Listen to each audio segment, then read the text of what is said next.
Welcome back to Visited by Voices Live. I am joined tonight by a longtime friend going back to high school, meeting at 14, but also, more importantly, a member of the prestigious industry of the Motion Picture Association. People who out there make this stuff that we consume on a daily basis, people who have sweat and tears in the game, whereas we just have to sit on a couch and watch what comes out. Mr. Jeremy Graham. Jeremy, how are you, sir? I'm well, Lauren. How about you? I am pretty okay. So on the bumper promo I ran for this episode, the first question on screen was, what the fuck is a gaffer? Gaffer, the other word is a chief lighting technician. I'm in charge of lighting whatever jobs I'm the gaffer on. Absolutely. So it's electricity and lighting and making sure that a stage is ready to go when they call action. Exactly. I work in conjunction with the cinematographer. They say, hey, I want this kind of feel, and I go and I will interpret that down to my guys, and then we enact it. In the best case scenario, that's exactly what happens. This is true. Very, very, very true. So let me ask you, how much of the job is board meetings before you ever get to plug anything into an outlet? It's not as much as you'd think. That's usually actually pretty short. Some of them I've had longer. I've had 10-week preps for a 10-week movie where, that just seems excessive, that you're spending exactly half your time preparing and then half the time shooting. But for the most part, on episodic in particular these days, I've got like a 7-day prep or something like that. I've got to go to a couple meetings, but, people don't want to talk to me usually as far as all I'm doing is telling guys to set up lights. My opinion often doesn't matter, so I don't get invited to meetings. So what I always compare the filmmaking process to is running a department store, in that you have a store manager who is a director, right? And he responds to his department managers, and the department managers go to the people who get the job done. Yes. Because I think too often we think of the director and we kind of think of this like omnipotent being that has his fingers in every single hole of the production and is controlling everything. And it's real people getting a real job done. Right. So I can't tell you how impressed I am that someone who I grew up with, followed their dream. Because we used to talk about movies all the time in high school, all the time. You were my newspaper editor, but I think we talked about movies a lot more than we ever talked about journalism. I think so. Oh my gosh, yeah. Yeah. And the reality is you made it happen for yourself. And maybe not where back in those days you thought you were going to land, but you know what? No one's life is a straight line. Well, it was being very honest with myself because I wanted to do special makeup effects. That was at the time, because Fangoria was huge at the time, and horror movies were, at their peak of special makeup effects decadence. And that was what I wanted to do. And it was when I put, a tool to clay and realized, there's nothing about this that I have a knack for or a talent for. That was when I had to be realistic and be like, okay, what other things do I like? And while I was in college, I picked up the lights and I was like, ooh, these are comfortable. They do stuff and things. So, that's where that began and has continued since. I'm still fascinated by it. So doing research for this episode, I've followed your career to some degree, but like anything, I have my own life, right? So doing my research to make sure I didn't miss out on anything huge, I was, you start at the IMDb page, right? And first of all, I noticed that when I first was following you, you were Jeremy Graham parentheses 3, and now you're pretty much Jeremy Graham 1. So if that should mean something to you. But I was just going to copy down. My plan was to copy down maybe 5 or 6 titles to give people a well-rounded view of what you've done. And that's not friggin' possible. So just running through, and these are not properly chronological, though that was my intent initially, but then I started like just saying, no, I can't leave this off. Welcome to the Dollhouse, Chasing Amy, Gacy, Clerks 2, As the World Turns. We'll get back to that in a second. Red State, Exorcism, Ray Donovan, True Blood, Burying the Ex, Shameless, Homeland, The Fugitive, Fool's Gold, a film by James Franco, Sublime, Zack and Miri Make a Porno, Pushing Daisies. So if that's a resume, everyone listening to this needs to work on our resume to beef it up a lot more, because it's simply impressive as hell. I mean, right out of the gate. And I won't talk about your acting work just yet, but we'll get there. Thank you. I appreciate that. So besides hard work, which is obviously the real answer, how does one line up that many iconic properties? Luck. I know everybody is a hard worker in the film industry. I've managed to luck into my most interesting career. There are metrics. There's the money metric that people have and all that stuff, where it's like, I'm not super successful, but I have continued to make it interesting for myself, and I've continued to make it new for myself. But man, it's luck. It's meeting the right people at the right time. With the Kevin Smith connection, I met Dave Klein at just the right time. We were both still in our 20s, and it was a good time to meet him. And, it has worked out. I continue. He's one of my favorite people in the world. So I'm happy to have that as well. But man, yeah, what step could I have taken to plan it? I don't know. I happened to luck into it. I was asked, have you ever seen what is the movie? The clown movie. Oh gosh, it's not directed by Kevin, but it's in the View Askew universe. I was asked the clown rape film. Yes, Vulgar, and yeah, you just have to bring up the word rape. Yes, Vulgar the clown. It worked.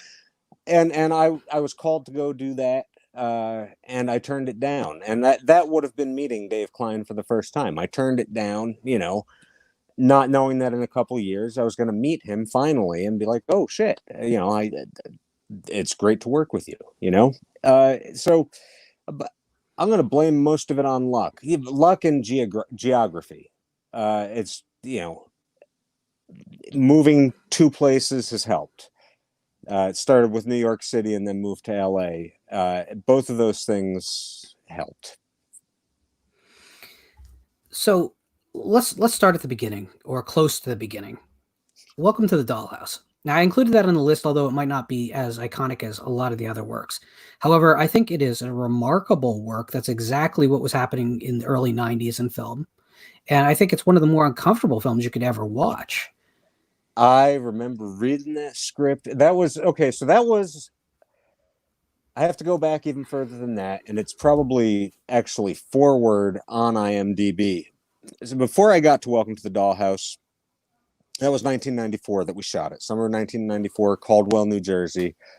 I was 21. Oh my God. It is still, such an idiot. But prior to that, you go back to living in New Jersey, working in warehouses. I was doing that for a bit, and then I got fired from my last warehouse job, and I knew part of it was I couldn't commit to it.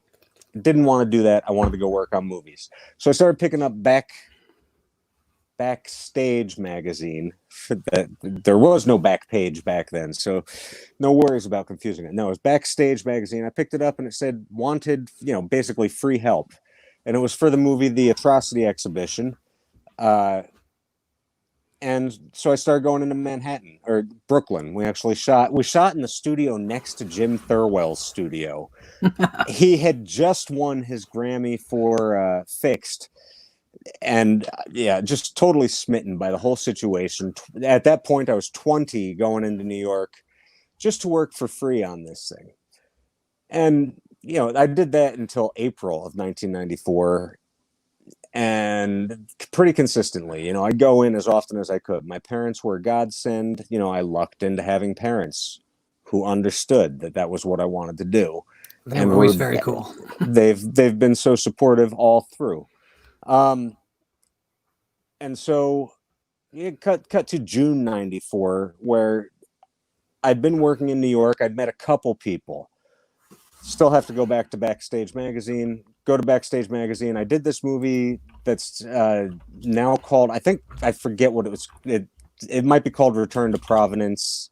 I have it on VHS. It's called Return to Providence. I did that in New Jersey again, in Edison, New Jersey this time. And I met one of the gaffers who would become one of the people who trained me. And in working with him, he introduced me to the gaffer for Welcome to the Dollhouse. Just met the guy cold for the first time, the first day that I walked on set. I made $75 a day. I'm sure that that's part of why I was hired, was because, yes, of course I'll work for $75 a day. At the time, minimum wage was $5 an hour. 75 is better than 40. And so I just met this guy, on a recommendation from somebody that I'd previously worked with. And yeah, reading the script, it was like, oh my God, what a quirky, eccentric little script. And then working with Todd Solondz, he is an eccentric man. But it was awesome, all through the lens of this 21-year-old who grew up in Hunterdon County, wasn't jaded, wasn't a city dweller at the time. And, it was all magical. Heather was a great kid. Jeremy Faber, who just passed, he was such a nice guy. He just passed, I think, last month or something. It was just incredible, and just luck. Just happened to get recommended. I'm sure that it was my work ethic at the time that got my foot there, but no, I'm gonna blame it on luck again. So you've done more recently a lot of television, and I think that largely has to do with just the shift in the entertainment industry towards premium and cable television, having original programming that's hiring the best writers, the best directors. I mean, this is an industry that's changed so massively in the years since The Sopranos, basically. Yeah, oh, totally. And I remember when that happened in New York City, where that was something brand new. Nobody was ready for that. But yeah, it's the transition to TV for me, because it was financial and opportunity. Opportunity knocked, and you're working 8 months on something rather than the features that I worked on. The longest one ever was Zack and Miri, and that's the biggest budget feature I've ever done as well. And that was 12 weeks, I think, 10 to 12 weeks. And that. So having something that's consistent for the way that I've been going the past few years, it's been probably about 48 weeks a year of making a paycheck. That's better than having to pound the pavement between jobs. Oh, well, quite definitely. That's true of anyone, even outside the entertainment business at this point. Yeah.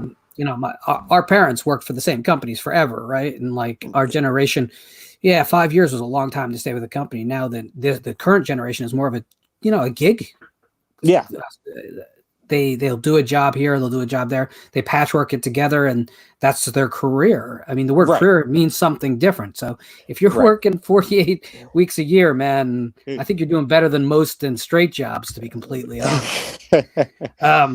So, but now, as the world turns, has to be a completely different monster than all that.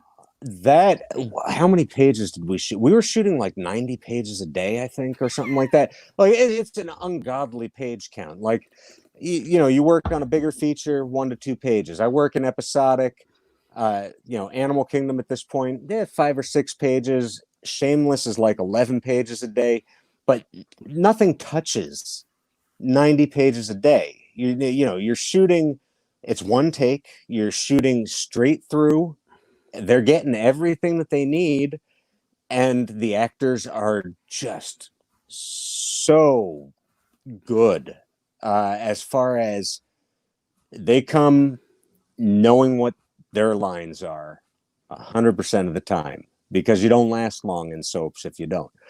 uh it's incredible. It's a whole different beast. It's I enjoyed it. Now that was a special thing because they, you know, I think their studios are in New York. They have their whole New York crew that shoots all the studio stuff. It's just As the World Turns that I got to do was one of their specials. I guess every season they go out to some place special. Our special place was the Branson, Missouri episode. Episodes. I think we were shooting 6 episodes. That's why the high page count, because we only, yeah, they show that for a whole week, and we were shooting that whole week in like 5 days. Ridiculous schedule, but at the same time, it's a freight train, and there's nothing you can do to fuck it up. Yeah, shit. Sorry, am I allowed to? Oh, absolutely. You can drop Okay, whatever words you'd like. thank you. No, I'm still a libertarian, my man. I don't put any limitations. Very good. I mean that doesn't mean I don't have an opinion. I wouldn't push back on some things, but Right. so I got to think though, a show like Ray Donovan, which is so controlled. Yes. Now, obviously, planning makes a big difference. There's no question about that. So, I mean, that's one thing. But a show like that is feature film quality filmmaking, which, as the world turns, shouldn't be looked down on for what it is. But I mean, it's a different sort of storytelling. Yes. Yeah. Totally. Yes. So, which is harder, getting the shots looking picture perfect from a lighting standpoint, or getting 90 setups done in a day? Well, from a lighting standpoint, you know, given the cameras that we have now, it is, you know, Shameless. I had gone through a few directors of photography on Shameless. The first one, we'd walk into a location, he'd say it's beautiful, let's shoot it. It seems like soaps, yeah, it's a freight train. It becomes easier for me because it becomes a choice of somebody whose pay is higher than mine to say, hey, we're just going to shoot this as is, or hey, I just need 5 minutes with this. And again, you know, I am not the tastemaker. I'm following instructions. You know, it's sometimes it's my job to push back maybe a little, but for the most part, it's my job to just say yes, sir, and accommodate. And if the accommodation is, yeah, we're just going to do this one on HRL, great. That's less work for me. I can go, you know, read something on the internet. So, Yes. but now the satisfaction is a whole different thing, and the longevity is a whole different thing, because I couldn't do every job run and gun. I couldn't do every job that's easy because I would lose my mind. I very much appreciate the times when we've been given the time to make something pretty. And, you know, or spinning my gears trying to figure out, you know, this location where we have no windows. I love that. You know, I love having to have a workout with my head, and having to figure problems out, as well as making stuff pretty. So it's toss up. I really appreciate working hard. It's so dumb. No, not at all. I think anyone who's ever managed people understands that completely. When everything's going a little bit too smooth, you start realizing that you're not challenging yourself, and whatever you're working on is not as good as it should be. A little bit of Right. challenge, it forces you to be better. It forces the people around you to be better. It fosters competition. So I think that's truly, of any team sport, challenge is good. Right. Well, it's just it's so antithetical to my personality because I'm kind of laid back and super lazy. But man, when I go to work, I appreciate hard work. So I want to go in two separate directions with example things you've worked on. Fool's Gold. Fool's gold. Yeah. So I think it's fair to call James Franco an auteur at this point. Oh, totally, totally.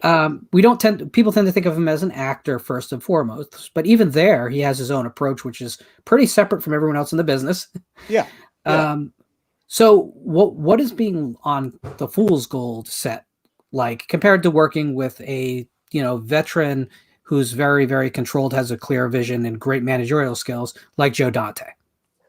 Uh, you know, right out of the gate, uh, right out of the gate, I don't know. Okay, do I address that? Franco's had things against him from people in the media and all that stuff, and it's one of those things where I always have to take that stuff and consider my experience. I never had a bad experience with him, and I never saw him act in an untoward manner. Pleasant guy, super intelligent. Fool's Gold, he was learning. But it was nice because that was one that Dave Klein shot. And, and Klein is an incredible storyteller. He's a guy who knows how to tell a story behind the lens. And so it was kind of refreshing because, Dave was there. He helped. And James was nothing but gracious and nice. And he's a smart guy. Very smart guy. But it was able to meander because of inexperience and stuff like that. I would like to see him now as a director and see how sure his footing is, because we did a couple for him. We did Fool's Gold and we did Good Time Max, and I worked a little bit on the one that he did called The Ape. The Ape was actually his first one. Fool's Gold was his second one. I would like to see how sure-footed he is now, because with Good Time Max, he was feeling it. He was very present, and making good calls. Now, it's just that it's not like breathing with somebody who's new to directing. With Joe Dante, that man breathes. He knows my job better than I do.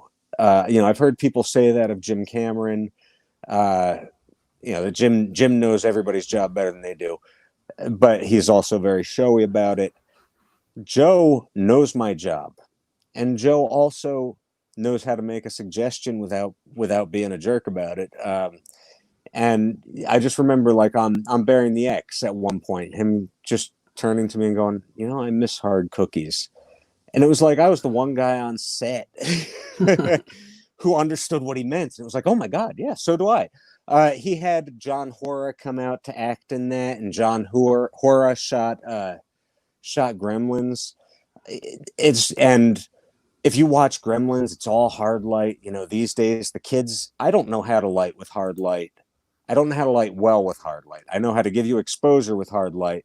I don't know how to make it look beautiful. And so many of the 80s movies where it's shot with hard light and it's just gorgeous, it's like that is a lost art. So to have John Hora on set was cool. But yeah, with Joe, it was just like he was breathing.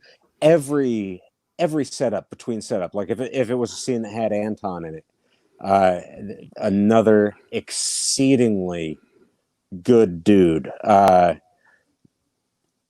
Joe and Anton, they would go back. I believe I heard them talking about Caligari at one point. Anton was like the protege to Joe's encyclopedic knowledge. It you know, there's something about that working with a director, and they tend to be non-dramatic too, which is nice. He was the calmest person on the set because he could see everything and he knew exactly how everything was working and he knew exactly how much time he had and wasn't worried. Everybody else is freaking out all the time, and that guy was just cool as a cucumber. So, why do you think those 70s and 80s directors who made their bones during that period, why do you think that the industry just seems to be so resistant to giving them the big projects today? Because someone like a Joe Dante, if I was running a studio, seems like an easy choice for that big summer project. It seems like a no-brainer, but that's not how the industry works. It's not, and see, here's the rumor that I've heard, and if it's true, it's super disturbing. Is on older directors, it's just insurability. Um, this is what I've heard, and that's not. I'm basically talking out of my asshole. That has been told to me as the reason that older directors have issues finding work. Because yeah, to me it's a no-brainer. Joe Dante is going to bring your movie in on time, on budget, if not under, on both. Uh, And it's gonna he feel like something. it's well, I mean that's the thing. When I went, they initially showed Bearing the X at the Egyptian, and I went and saw it. You wouldn't believe how low our budget was. Uh, I think it was over $1 million, but like trying to make a movie on that budget these days is incredibly difficult. But man, Joe knew exactly where to spend the money, and I thought it just looked fantastic. You know, he's a wizard. Give him any budget, and he can make something. I don't know why people don't give. And he's the nicest man. He's so nice and engaged, and oh my god, yeah, I that's the only thing that has made sense to me is the insurability. um I can't say for sure. I've just allowed that to occupy that space in my head. So, at the risk of making us sound as old as we are, I have had trouble in the last few years, in particular, really getting excited about much of anything coming out new domestically. Now, there's been some great movies and there's been some pleasant surprises, but honestly, I mentioned it just a moment ago, but it feels like movies don't make me or don't seek to make me feel anything anymore. Even in a genre like horror, you have to feel something. It can't just be about looking at the screen, pointing and laughing. Right. I I um I feel like Spectre Vision is being successful. Uh, they make stuff that I want to see. Um, A24 is the name everyone brings up all the time. A24, I know that I'm going to see quality. I just don't know if I'm going to be bored. Uh, so sorry for tilting my phone. The camera is backwards. Yeah, A24, A24 I can get, like if I watch something and I love it and afterwards it says A24 or whatever, or it's okay, that makes sense. But also if it's oh, this is too heady for me, oh, A24. It's the same thing. Like I don't even know if Canal Plus still exists. I believe, just as a financer, I believe. Okay, that was one of those things where see it at the beginning of a film and it's like, okay, I'm in for something that's not not mainstream Hollywood. A24, not mainstream Hollywood. And Spectre Vision, man, that's another person. Elijah Wood, I would like to do something. There's one on my IMDb, I think, called The Bumblebee Flies Away, and that's an Elijah Wood movie, but he was 16. I haven't seen him since. But I would very much like to work with that guy or work on one of his projects. I mentioned to you before the show, Richard Stanley. I've never worked with Richard. I would like to work with Richard. James Gunn, though, I've worked with a couple times. Another fantastic, fantastically has his head together guy. But things that are exciting, yeah, it's difficult. It's difficult. So we have a question from Mr. McNugget. Do you enjoy movies and television having to be involved in the ways that you were behind the scenes? Is it a mixing business with pleasure type of thing? It's a weird phenomenon since I began working in episodic. I say since I began. 2008 was pushing daisies, but that was a one-off thing. My tolerance has gone down less since I've been full-time on television. I feel like I can watch Rick and Morty really easily, but watching live action stuff doesn't always get me jazzed. But as far as the mixing business and pleasure, I've gotten better as I've gotten older about the suspension of disbelief and being able to just watch a movie and not pick it apart. So I enjoy them still. It's television. I don't enjoy like television shows much, but movies I still, I'll pick my winners and I'll watch them. Sometimes it takes me forever to get to them just because of the schedule, but these days I've got plenty of time. Don't we all? Yeah. So Jamie asks, of all the sets you've been on, what was the most relaxed and fun? I'm gonna say any Kevin Smith set. Red State got a little bit intense because we were dealing with a lower budget even than Clerks 2. But yeah, pretty much any Kevin Smith set. He's just a pleasant human. You cannot rile him. And he's funny. It's a set where you're laughing and having fun. So yeah, go ahead and pick your pick. Clerks 2 was fun. Zack and Miri was fun in a different way.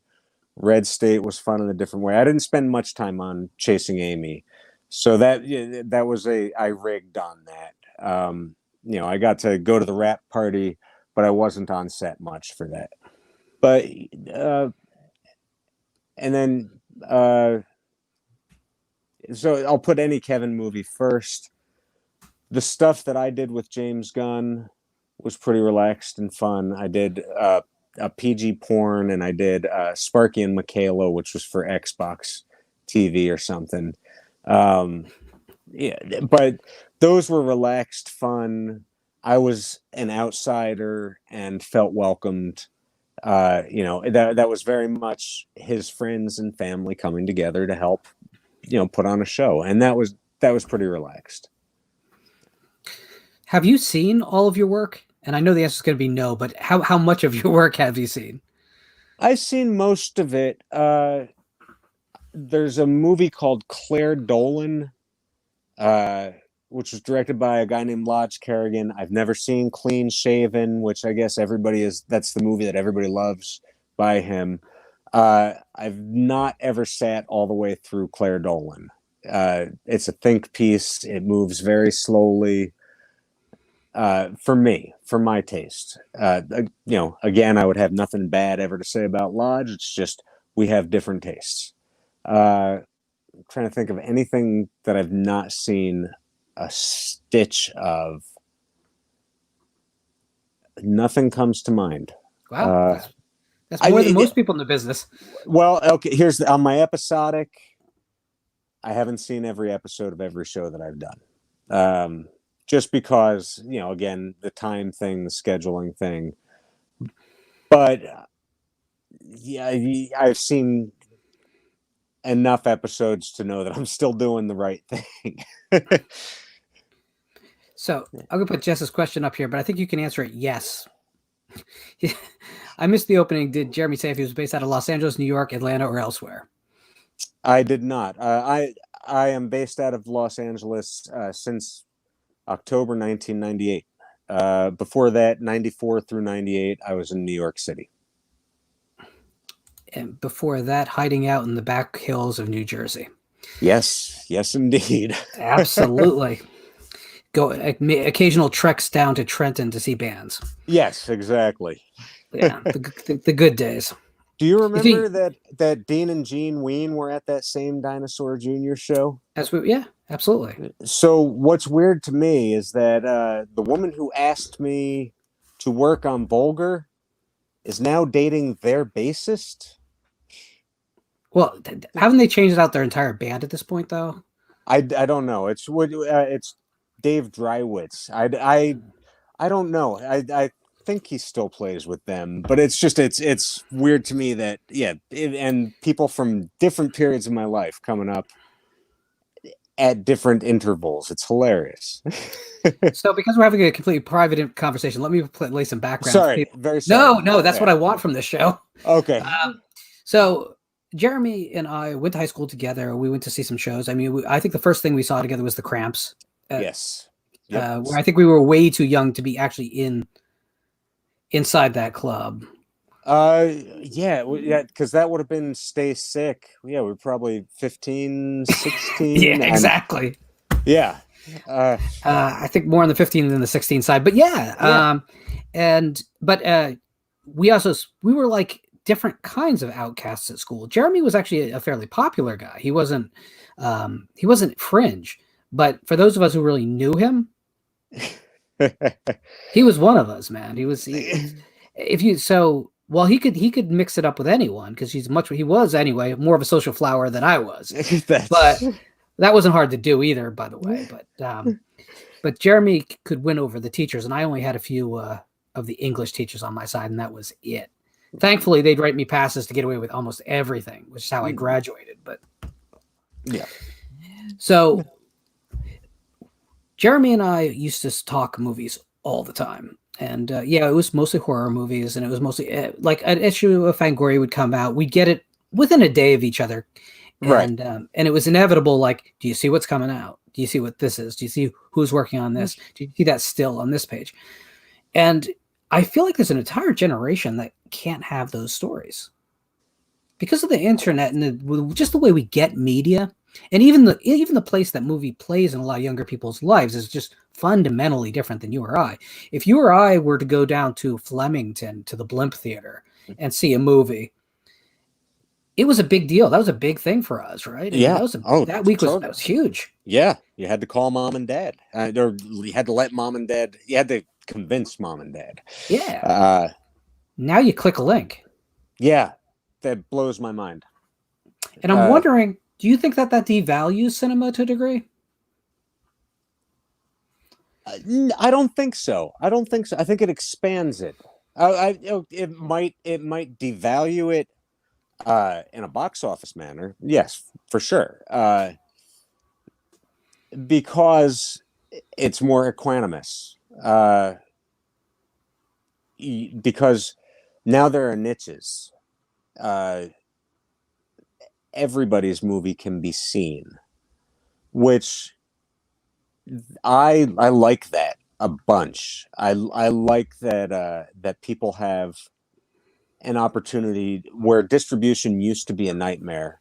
Distribution is no longer a nightmare, and the market is still it's not dry. There's probably still people who can't get their movies seen, but there are so many more opportunities now, and that gives me hope. The fact that like I'll bring up an example. Excision, that was a movie where I got called in. I offered to work for free because I got called in, and I couldn't. There was a whole different crew, and a friend of mine became the producer, and he was like, Jeremy, I really need to know what has to happen to make us able to make this movie. And I was the older guy at that point. I was probably 38 at the time. And all the kids working on the movie were Cal State Long Beach children. They're 19, 20. And they didn't quite get it yet. And I told my friend who was producing it, I need to stay and help you make this movie.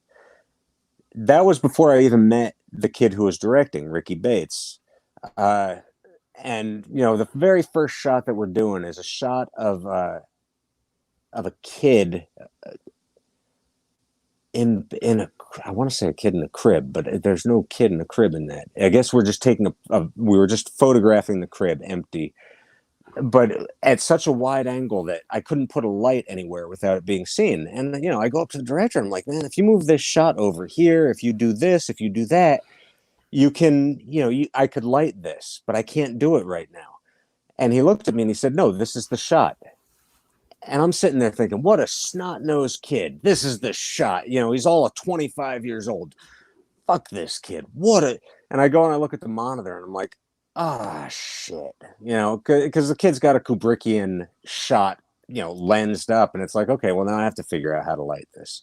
Because the kid had vision. And it was so refreshing. And it's one of those things as we're making it, I'm like, who is going to watch this movie?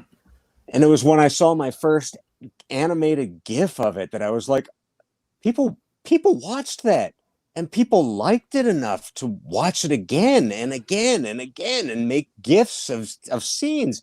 Oh my God, and I don't think that movie would have had a market.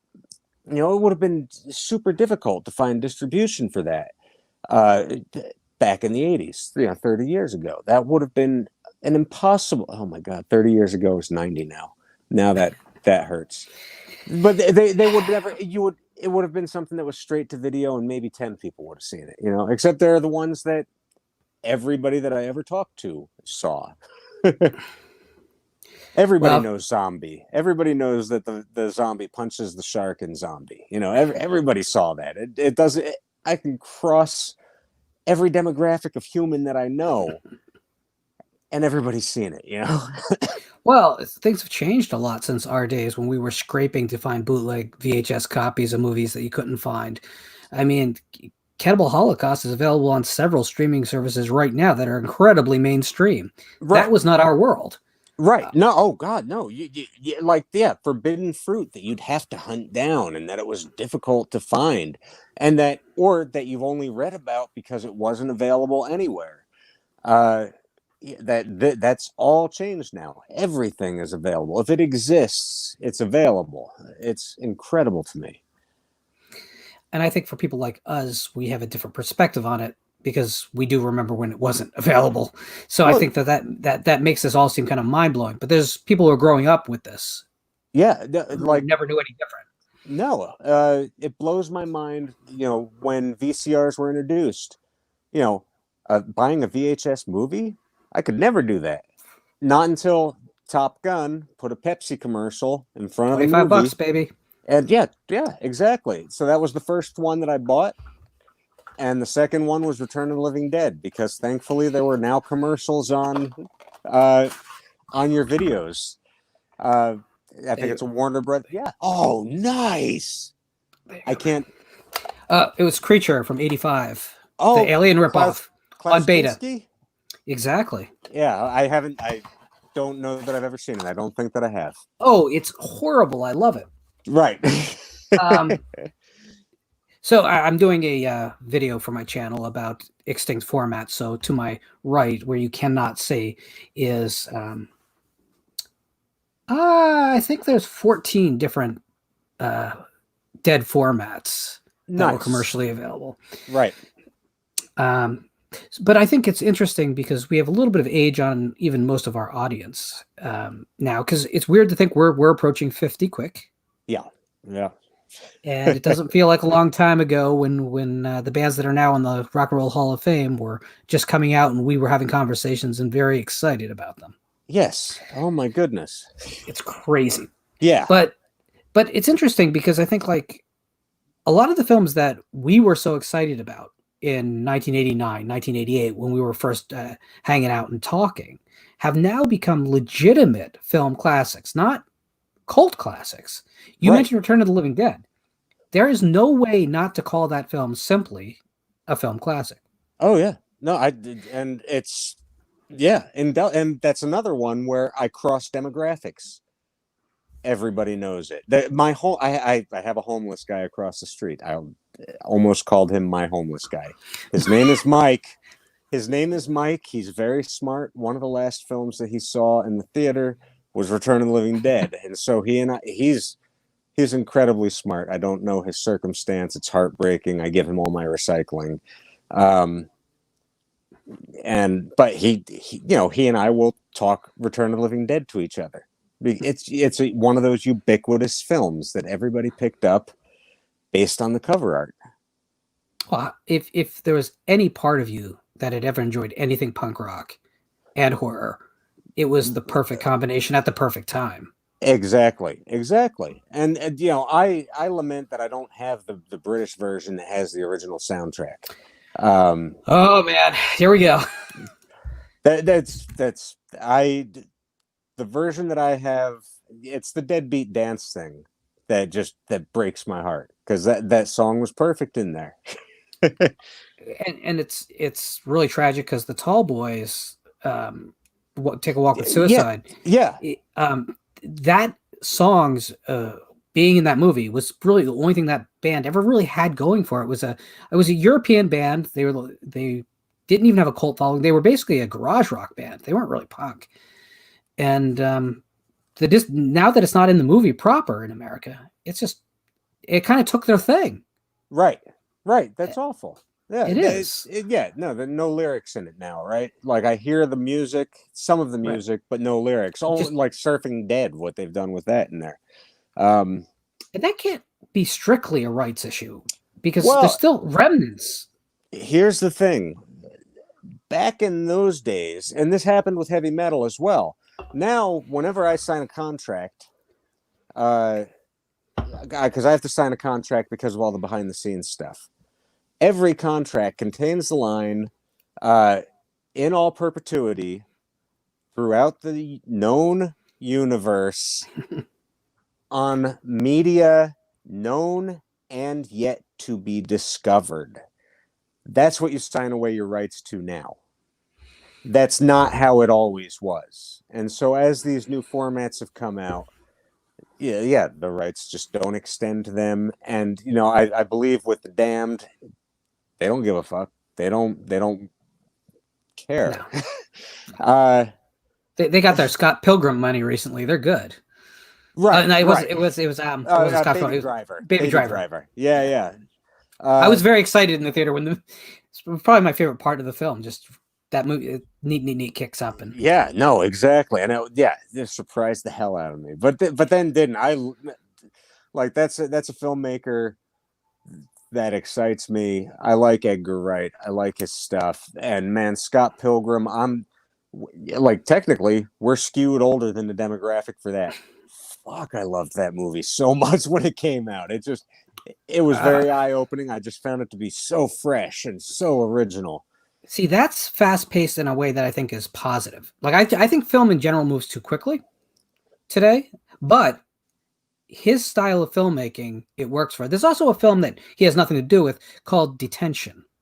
Oh, Joseph Kahn. Yeah. Have not seen it. Oh, God, dude. It's like Heather's on speed. Right. Okay, it's awesome. Insane. And I think that works, but I think too often we don't trust the audience enough anymore, and we to stick with us. I like marinating in worlds. I really do. Oh yeah, no, that's fun.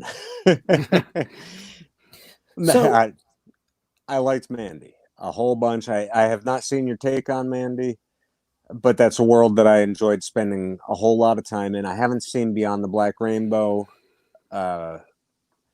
I'm fascinated by that guy, by Pano Cosmato, just because his dad was the director of Rambo 3 and Tombstone.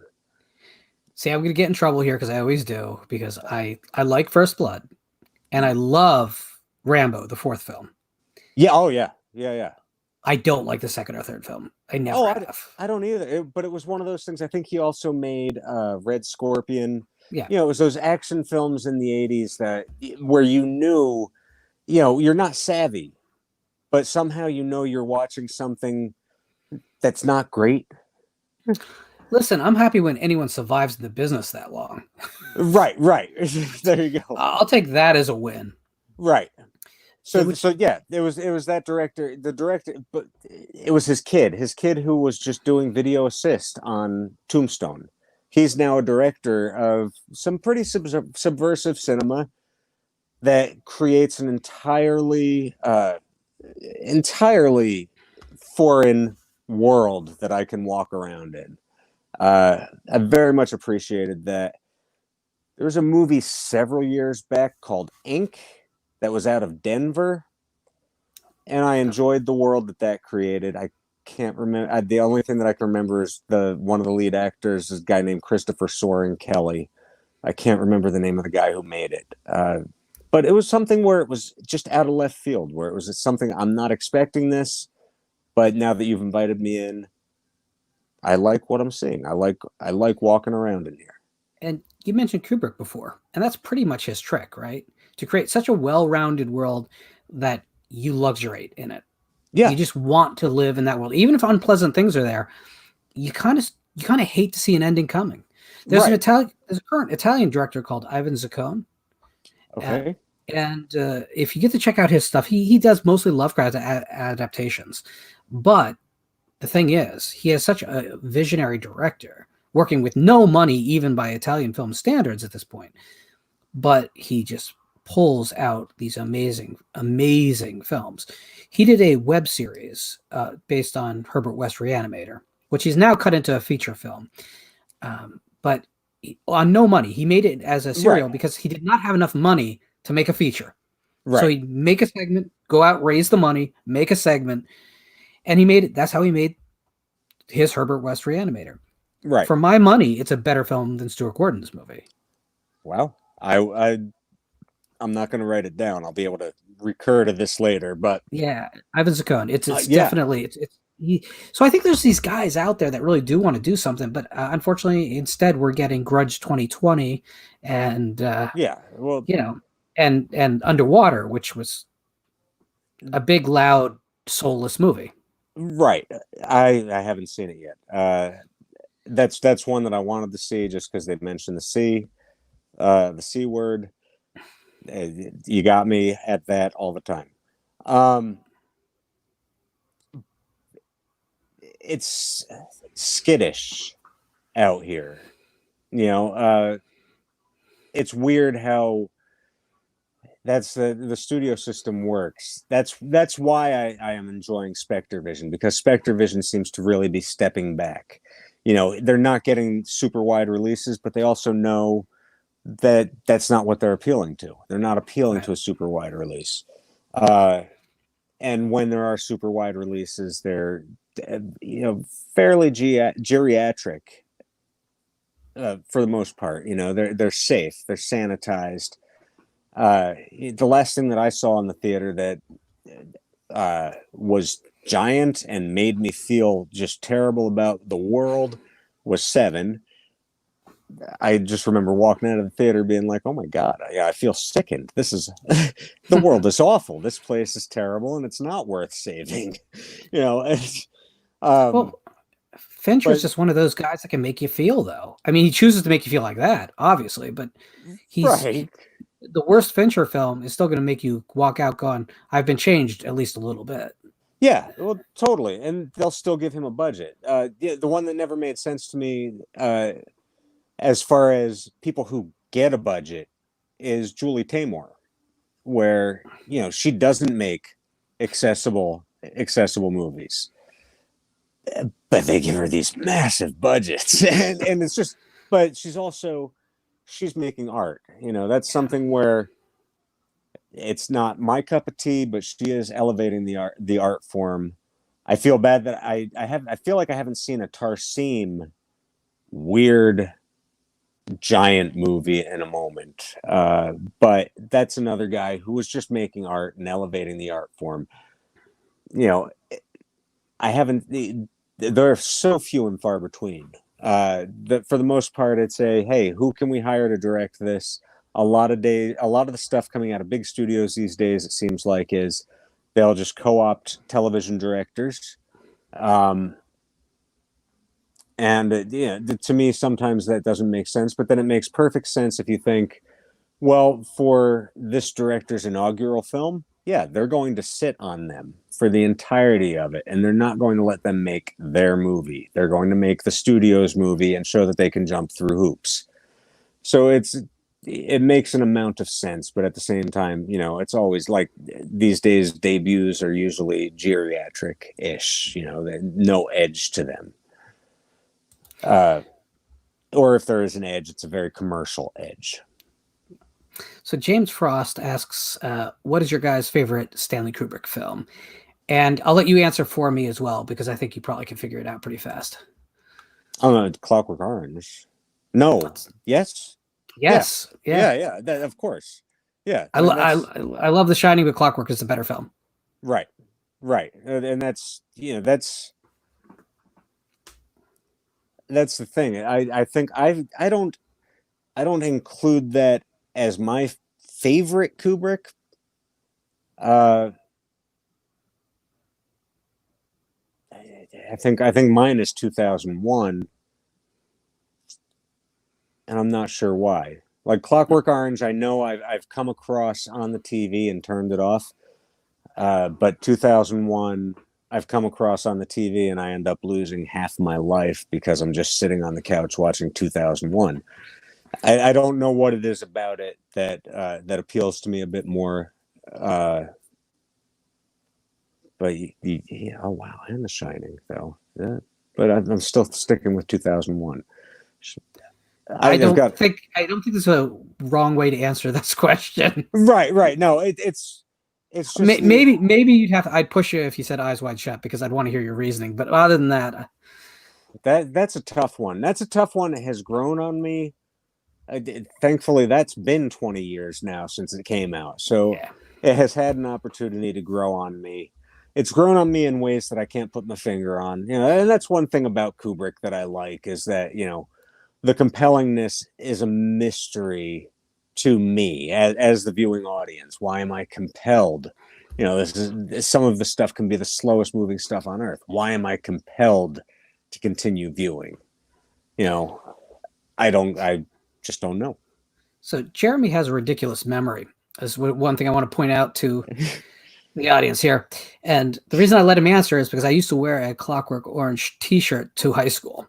It was a white t-shirt with the British art on it. And I wore that shirt for like a year and a half. And then one day I called into the principal's office because someone had complained. Because, of course, there's like basically a naked chick in the middle of this pyramid on the design. Right. Every class had their own principal. And I won't name names, but we had a principal who was a lady, and she had a weird tick, which is when she got excitable, she'd lose her voice. So I walk in, and she's like, "We have to talk about dress code." And I said, "What's the problem?" Because I was no stranger to the principal's office. And she just looked at the shirt, looked back at me, went, and it was like freeze frame. And I'm just sitting there waiting for the words. And about a minute later, she's like, "So you'll be doing suspension." Yes. And I was like, what? I did not get suspended because basically what happened is I had, those slips they'd send to homeroom? Mm-hmm. Yeah, I just threw it out. I never did anything with them. You're supposed to do detention and whatever. I had so much built up. So we had to make a deal. And so I did a little bit of in school for that week. Right. And, okay. And I wasn't allowed to wear that shirt. So if you ever wondered where that shirt went, it was someone complained. And then, and the funny thing about that is I could wear punk rock shirts with Sid shooting up on them. I could wear, heavy metal shirts with other half-naked girls on them. None of that caused a problem. But Stanley Kubrick got me called into the principal's office. All right. So the first, when Guns N' Roses came out, this was our freshman year, I had a concert tee with the rape bot, the Robert Williams on the back, where I still have that T-shirt. I still have. I have my PIL T-shirt. I have my AC/DC blow up your video tour T-shirt. I've got my T-shirts, yo. But yeah, the chick with the panties around her ankles with tit hanging out, and yeah, I was never asked not to wear that shirt. I had the Texas Chainsaw Massacre. I keep forgetting which art I had, because I had on my bedroom wall. I had "Who Will Survive and What Will Be Left of Them." I'm fairly certain I also had the T-shirt that said the same thing. I had my Eraserhead shirt that got destroyed in Lollapalooza 2. I spent the last half of that show shirtless. Did you see that? Did you see that in Stanhope? Lollapalooza 2, yes, Stanhope, yeah. Yeah. Well, you know what? We should have got together that day because I was there too. Oh no shit! That was, I saw one. Yeah, that's the first two there. Yeah, exactly. Yeah, and the one I went to, the first one was the one where Susie did show up. Yep. And I think that's the one that Perry Farrell has since called his favorite concert that he ever performed. Okay, we're gonna leave Perry to that. They put on a great show. That was a good show. Well, that show has particular meaning to me because you know where we grew up. Yeah. You know the non-diversity of the area we grew up. Oh yeah. So my view of hip hop was about as alien as could be. It just wasn't part of my vocabulary, and whatever thoughts I had weren't positive because it wasn't part of my world. Right.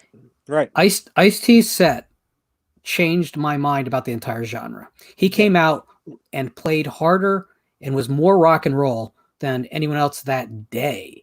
Yes. And that's crazy. I mean, he killed that it. That was it wasn't my introduction, but man, it was something where it was like, yeah, and it was both Ice-T. He did a rap set, and then he did a body count set as well, because it was during the body count set that Rollins came out and joined him, and it was Rollins and Ice-T both screaming "fuck the police" into the. It was one of those things, 18-year-old me, head exploding, life-changing out the ear. Yeah, absolutely. It's funny though, because I look back at music of our era and I'm almost wistful, because the thing is, I know that there's kids today picking up whatever's popular at the moment, and they are feeling what we were feeling. There's no question about that. But I always wondered, because you or I could absolutely be talking about Jane's Addiction in '88, but we would also have no problem talking about the Stones or the Who. Right. Oh yeah. No, that's it. And that's where I think kind of things have changed. There's been a corner drawn, because people growing up today don't seem to have any interest in looking back 20 years or 25 years, which is really all we're talking about with us and the Stones or the Who. Right, exactly. And I find that unfortunate. Well, I find the kids. Here's the thing. What is hilarious to me is I call them my kids. I work with kids who were born when I began doing this. So I have some kids who work for me. One of them was born in '93. The other one was born in '95. Love them to death. Super great. And these are kids who kids still like Nine Inch Nails. Kids still like Nirvana. They're not looking back 20 years as extensively as we did, but they still look back 20 years. They look back and I think appreciate that. Now, granted, that's not all kids too. That's it's a certain subset of kids. I'm impressed that some of them still look back 40 and 50 years to Led Zeppelin and the Stones. Because I've also met kids who, they won't listen to Zeppelin at all. And it's like, you not listen to classical music as well? Because it's the same thing. It's timeless. This is not music that's marked by of the era, And yet, watch when a trailer plays in a darkened theater and Carmina Burana comes in. Exactly. Young people's ears just go up. Right, of course. Unmistakably. Because it's antenna for youth. Right. It doesn't matter. When something is created doesn't really matter. Right. I mean, things that are really disfashionable. Perhaps that's true. I don't think like we're ever going to get kids to listen to the Soup Dragons, but yes, we can get them to listen to Soundgarden. And we are the only two that understood that sentence as English. I enjoyed that, and now I'm thinking of I'm free to do what I want. Super, and I'm picturing the video. There's a video with fractals in it, and man, fractals were difficult to make at the time. And that was a conversation that I did have with Richard Stanley, was because hardware, first time I ever saw fractals moving. And that, yeah, Richard was like, yeah, the computer to make that was ridiculous at the time. To make that amount of time of that took a ridiculous amount of computing. Today your phone can do it. Right, exactly. Did you see his version of Color Out of Space yet? Yes, I did. I've got my wife to make it through most of it, and then she went to bed, and I haven't watched it the second time because I don't want to lose our space, because I don't know how to fix that on the PlayStation. It's a beautiful looking film. I still think there's been so many adaptations of that story, going back to The Curse in '87. Which I've never seen. I'm ashamed. That's a blind spot. It was in Fango the whole time, and that was one where I think it was the Will Wheaton thing at the time turned me off. I get it now. Fulci actually oversaw the special effects sequences for that film. No shit.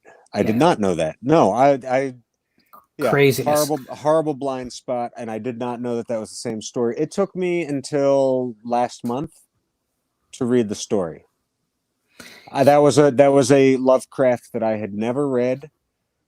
With Die Monster Die is also that. Have never the Karloff film. Yeah, I have never seen Die Monster Die. So reading the story, now I get Annihilation. Now I get the movies that I didn't get for all those years that lifts directly. Yeah, exactly. Jordy Verrill. Absolutely. Jordy, you lunkhead. I just didn't know. That was a blind spot in my Lovecraft reading. Because it was I think it was one that I started and never finished, and really just lament that. I mentioned to somebody that I was surprised about Clive Barker being gay, and they're like, "You read all the Books of Blood?" And I'm like, "Yes, yes, I did." And they're like, "In the Hills, the Cities opens with a blowjob." I went back and I read it, and I'm in my mid-30s, and I read it again, and I'm like, how did 18-year-old me miss this? How did 13? Well, I understood how 13-year-old me missed that, but it was how did older me miss that? And stuff that just I was the Fnords, right, from the Illuminati trilogy. Ignore the Fnords. That was what I was doing by accident. Question from the chat: what are Jeremy's top 3 Lynch films? Oh man. Well, my top Lynch thing ever at this point is episode 8 of Twin Peaks: The Return. I just when I made my father watch that the last time that we were together. We sat in silence for an hour and just watched mouths agape, and that, I mean, to me, I had never seen anything like that on my television previously, and I will never see anything like that on my television. David Lynch was paid by Showtime to make that episode, and they paid for the entire production. I just have no idea how he did that. I am never going to see anything like that ever again in my life. That's my absolute favorite thing of his that I've seen. And man, because we were kids of that era, my introduction. Oh shit! Elephant Man. Elephant Man is on there, and then Mulholland Drive has grown on me, but because we're of the '80s era, I'm gonna have to go with Blue Velvet. So Blue Velvet, Elephant Man, and Episode 8 of Twin Peaks: The Return. We're not so far apart. Mulholland Drive is actually my favorite Lynch thing, followed by Fire Walk with Me, and then Blue Velvet. Blue Velvet's inescapable. It Right. has to be, it has to eventually appear on everyone's favorite Lynch list, I think. Yeah. It's a banality of evil movie, and it occurred to me one of the times that I came back and I visited Hunterdon County that it would not be out of the realm of possibility to find an ear just walking. We grew up in an idyllic place that does have an underbelly that Oh, yeah. I've only ever scratched the surface of, but I got a feeling that it goes a little bit deeper than I would ever care to. So not terribly far from where we grew up is where Whitney Houston actually lived for many years. Oh yeah. And the houses around her estate were all either ex-cops from New York or ex-mafia from New York. Right. It's just what it was. I mean, so if you don't think that you could find an ear either from Bobby Brown or from either of the other two groups, you're not paying attention. Yeah. I mean, the drug trade alone, I think I was always a little bit naive. I definitely was. Yeah, gets horrifying in Hunterdon County, where it's like, really, that's what's happening. Yeah. I remember at the early '90s there was a heroin phase, and that just scared the shit out of me. And it was something where it was like, why? We're not a big city. Well, oh, right, because we're not a big city, because people get bored. Because it was everywhere. Yeah, there was just, I mean, the opioid thing that started in the mid '90s is never going to end in this country. Right. Ever. Yeah, that's true.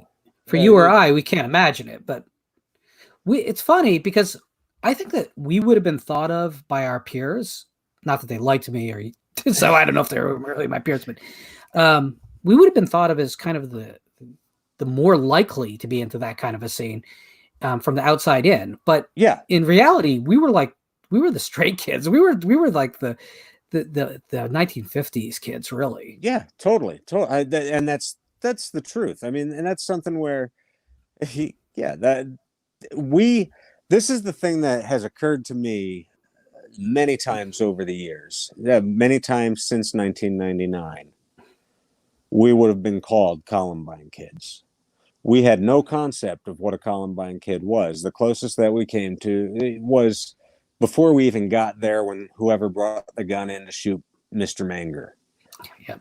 That was years before we were even there. But yeah, I mean, in our area, watching kids walk around after school with shotguns on their shoulders is not unseen.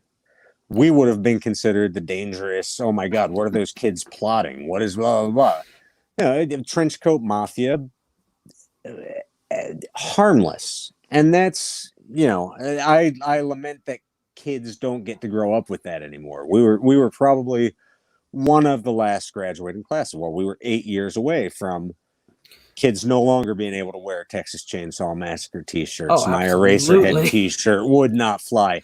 I had that Taxi Driver shirt of Travis Bickle leaning back with the blood dripping from his finger. Oh, fuck no. That would not fly. So why don't we really blow the chat's mind? Jeremy, what did our class do for a senior class trip? Do you remember? I do not remember. So it was a cruise to the Bahamas. Oh, good God. Including shotguns shooting skeet off of the deck. No shit. Yeah, that was a Jake Richardson thing. That project right there. No one knows what we're talking about, but I don't care. No, I like me some Jake Richardson still. That guy cracks me up. And Bacon is on Twitter, and Bacon, that man is still sharp.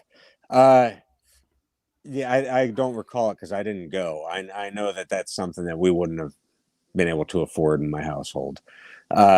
There was skeet shooting. There was skeet shooting. I Well, re- we wouldn't have been able to afford it either, but there was a fundraiser, and I was lucky because I just took it to my dad's workplace, and they were all the school bus drivers. right. They Nice. they spread it. It was completely viral multi-tier marketing. Right. Right. But Excellent. like, yeah, I mean, but the other thing was it was you think about that. That would never happen today. You would Oh no. never, and not even talking about the guns. Just you'd never put kids on a boat. Oh no. They let us off No. on the islands, and then we just went. Right. There Yeah. was no guidance. It was like, be back here at 3. Right. Going through international waters. Or any of them could get murdered, and yeah, it's a maritime Haggling law. in the markets where there's like literally drug dealers next to people selling trinkets. It was Jesus. yeah. Oh my God, no! I'm Oh sure yeah. that I knew at the time, but that is something that escaped my mind. That yeah, holy cow, that's ridiculous. That's ridiculously decadent. Oh yeah. So James asks, what did you guys think of the film Under the Skin? I've never seen all of it. I've seen sections of it. It's strange to me how much I enjoyed it. Uh, it made. I think I laughed a lot, but that's an earmark of a film that I enjoy because it's subverted my expectations or gone so elsewhere that I don't know what to do with myself, so I laugh. We had a long list of movies that we were given that we had to watch, and we ended up calling it was that this was a Richard Stanley thing, and his co-writer on Color Out of Space, Scarlet, and they gave us a whole list of films that we had to watch, and we called it the Theater of Attrition, because it had things on it like Necromantic 2, and Sallow. It was just a nasty thing, but I just found myself hooting and hollering throughout the entirety of these things. When Kevin Smith, when I got my script for Red State, I could not stop laughing because Kevin is the nicest man on earth, and he wrote this. Oh my God, this is the meanest thing that I've read. Ray Donovan, that first season, just every script I would just howl with laughter because it was just getting darker and darker and darker, and then it got to the ultimate darkness. I was standing between stages on Sony reading this as I walked and just howling and howling and howling. That has to be the best feeling in the world, to think you're going to work on something that is that good on the page. That feels pretty good. That feels pretty good. Like Kevin's scripts I've always enjoyed. They read like Tom Stoppard, they read super great. And yeah, and there are writers in the TV and film. The guy who wrote just page turners, I enjoy reading scripts. So we're going to wrap it up in just a few. So if anyone has any more questions you want to throw at us, please do. But I do want you to tell a little bit of the story you started to tell me before we went on the air about the movie Over My Right Shoulder, because you have a second, third, or fourth hand account of Hellfest. Oh, Hellfest. Yeah, no, it's the only account that I have so that came through Warner Brothers. Their second unit came through Warner Brothers. It was a pickups, stuff that they didn't get, stuff that they were changing, stuff that maybe didn't play well, but they were doing that work at Warner Brothers. And one of the guys who works for me on Shameless and on Animal Kingdom, this guy named John Hoffma, and he gaffs his own stuff on the side, and so that was one of the things that he got called for. He got called in to do the pickups for this movie Hellfest, And John is one of the coolest people. My whole crew is just cool, but John and I connect on a level as far as entertainment goes, where we are normally on the same page. But this was something where he was like, I have no idea what it's about.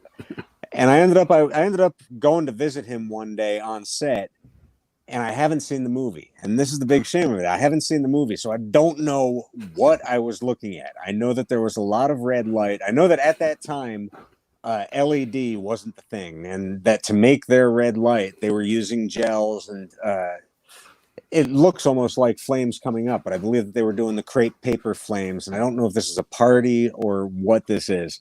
But yeah, John, he spent about a week doing that, and he came back, and I was like, so John, what was it about? And he's like, I have no idea.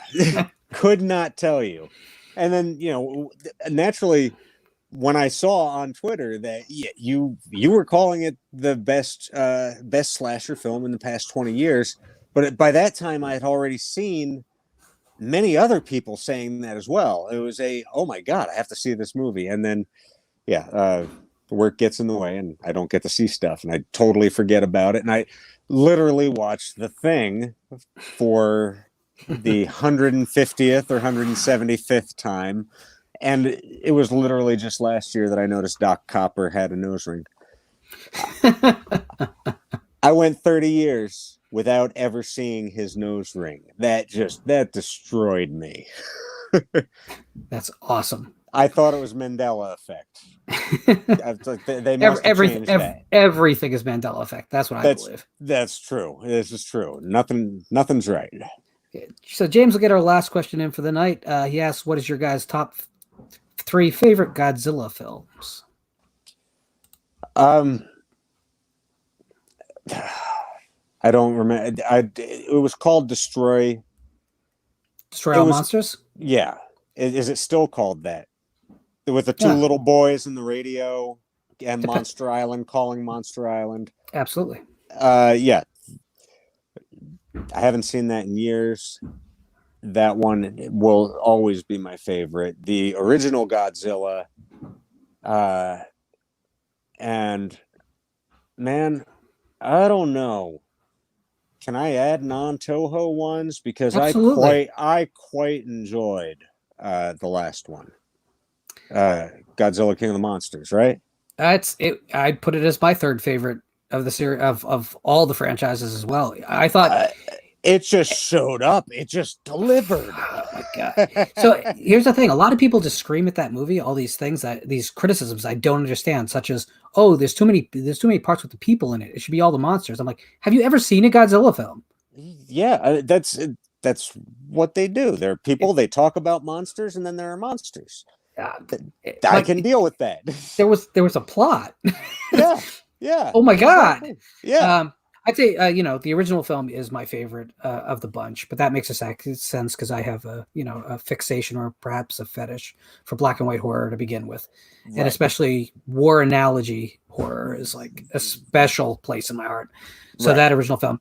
For the second place, this may come as a surprise to people because I know it has a weird like love-hate for a lot of people, but Biollante, which I think it has the best villain. Simply because it's sad.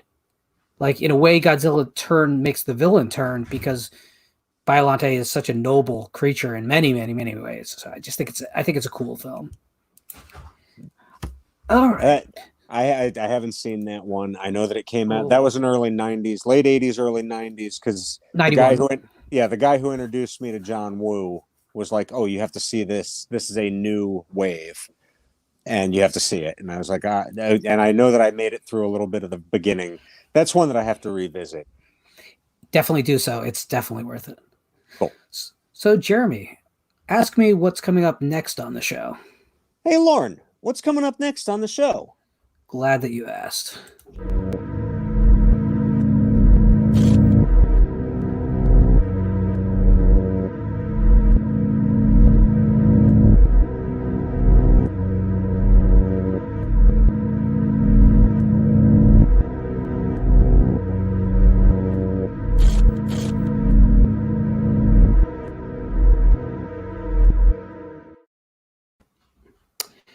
So yes, we'll be joined on Thursday evening by Brian Hodge, my favorite living horror author.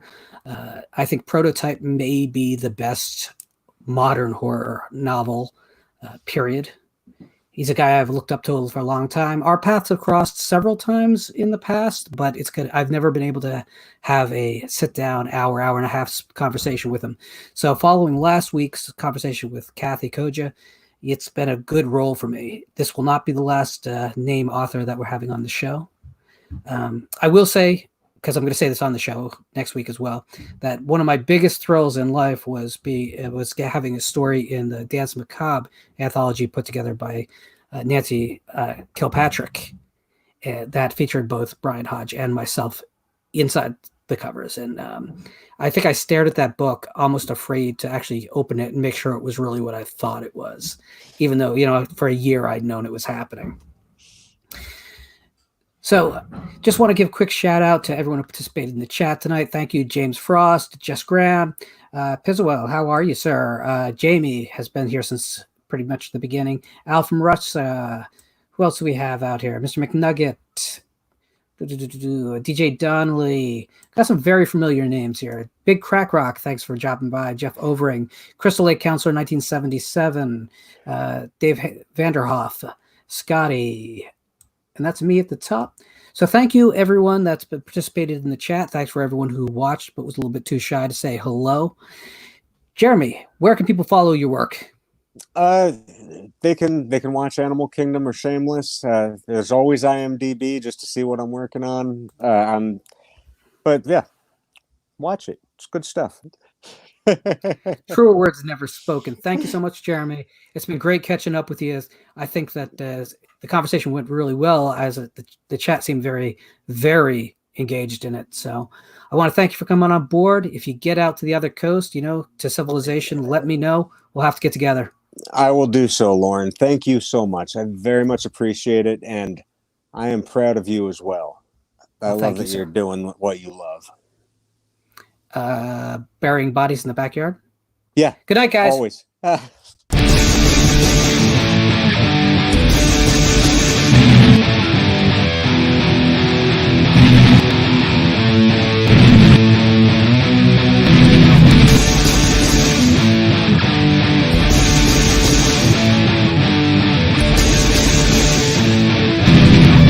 He's a very old guy, knows a lot about horror.